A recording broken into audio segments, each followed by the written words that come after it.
अब मैं आपको एक रियल लाइफ एग्जांपल देता हूं। आज से करीबन 7 साल पहले की बात है। मैं अपने एक फ्रेंड के घर गया था।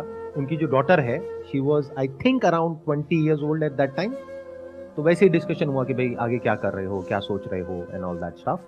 तो उसने बोला कि मैं यूपीएससी की तैयारी करने के बारे में सोच रही हूं। तो मैंने कहा बहुत अच्छी बात है, उसके पीछे रीजन क्या है, क्यों करना चाहते हो?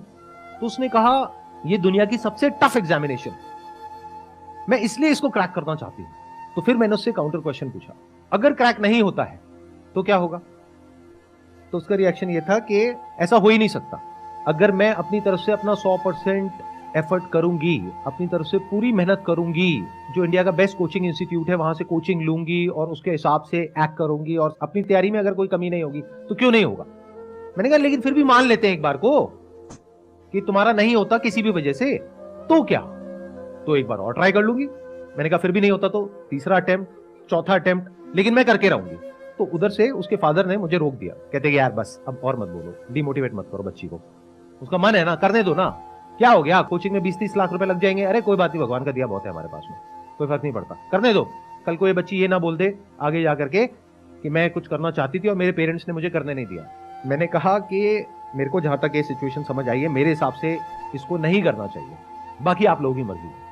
तो उन्होंने ध्यान नहीं दिया, क्योंकि पेरेंट्स को कोई फर्क पड़ नहीं रहा था, जिसको हम अच्छी पेरेंटिंग समझते हैं।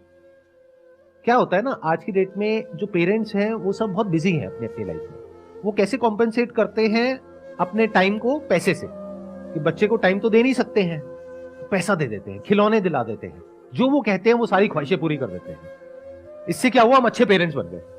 ऐसा हो रहा है नहीं हो रहा है? सोसाइटी में ऑब्जर्व कर पा रहे हो आप अपने आसपास में? ये एक बहुत तेजी से चीजें चेंज हो रही हैं। मतलब हो क्या रहा है, पेरेंट्स सपोर्ट के नाम पर इन्वॉल्व ही नहीं हो रहे हैं बच्चों की डिसीजन मेकिंग प्रोसेस में। उनकी क्रिटिकल थिंकिंग को डेवलप नहीं किया जा रहा है। अगर उन बच्चों को कोई और आकर के क्वेश्चन करता है तो उसको रोक दिया जाता है।